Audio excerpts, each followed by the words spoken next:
भारत की धरती ने अनगिनत कहानियां देखी हैं और आज हम आपको नक्सलवाद की एक ऐसी ही अनसुनी दास्तान सुना रहे हैं। लाल गलियारे की कहानी, जिसने दशकों से इस भूमि को संघर्ष में उलझा रखा है। यह सिर्फ हिंसा नहीं, बल्कि उन मजबूरियों और चेहरों की कहानी भी है जो इस आग में झुलस गए। नक्सलबाड़ी से जन्मा विद्रोह और लाल गलियारा। कहानी 1967 में पश्चिम बंगाल के नक्सलबाड़ी गांव से शुरू होती है।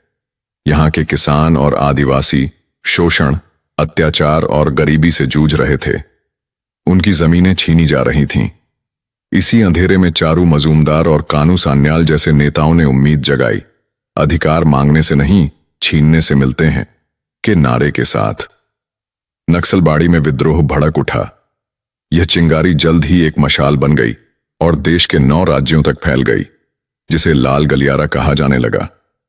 छत्तीसगढ़ का अबूझमाड़ इस लाल गलियारे का सबसे खतरनाक और दुर्गम गढ़ बन गया, जहां से माधवी हिडमा, जो 40 लाख इनामी, और नंबला केशव राव, 1 करोड़ का इनामी जैसे खूंखार कमांडरों ने अपना राज चलाया। हिडमा की मजबूरी और शहरी नक्सलवाद। नक्सलवाद सिर्फ बंदूक नहीं था, यह गरीबी, अशिक्षा और अन्याय जैसे गहरे सामाजिक आर्थिक घावों का परिणाम था। छत्तीसगढ़ के पुजारी कांकेर गांव के माधवी हिडमा ने बचपन से ही ये अन्याय देखे थे। उसकी बहन के साथ हुई अमानवीय घटना ने उसे इतना झकझोर दिया कि उसने न्याय के लिए बंदूक उठा ली।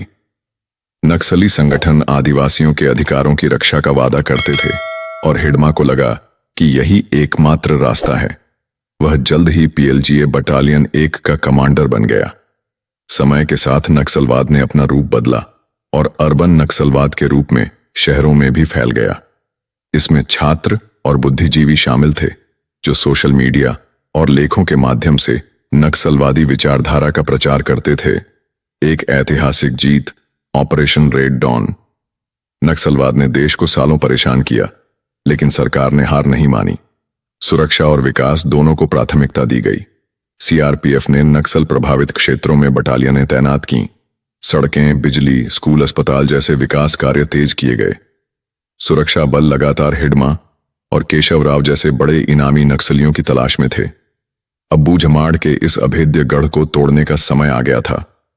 खुफिया जानकारी मिली कि नंबला केशव राव, माधवी हिडमा और अन्य कमांडर अबूझमाड़ में एक बड़ी मीटिंग में हैं। यह उनके शीर्ष नेतृत्व को एक साथ घेरने का सुनहरा मौका था। CRPF की कोबरा बटालियन और छत्तीसगढ़ पुलिस की स्पेशल टास्क फोर्स के जवानों ने आधी रात को ठिकाने को घेरा। सुबह होते ही ऑपरेशन रेड डॉन के साथ हमला शुरू हो गया। भीषण मुठभेड़ में नंबला केशव राव को ढेर कर दिया गया, जो नक्सलवाद के लिए एक बहुत बड़ा झटका था। माधवी हिडमा बच निकला, लेकिन उसके कई साथी मारे गए। मारेड्डी तिरुपति घायल हुआ और गिरफ्तार कर लिया गया। यह ऑपरेशन नक्सलवाद के खिलाफ एक ऐतिहासिक जीत थी। इसने दिखाया कि अबूझमाड़ का दुर्ग भी अब अभेद्य नहीं रहा। एक नए भारत की ओर। आज सरकार का लक्ष्य 2026 तक माओवादी समस्या का पूरी तरह से समाधान करना है। नक्सलवादी हिंसा में काफी कमी आई है। जिन इलाकों में कभी नक्सलियों का खौफ था, वहां अब स्कूल खुल रहे हैं, सड़कें बन रही हैं और लोग शांति से जी रहे हैं।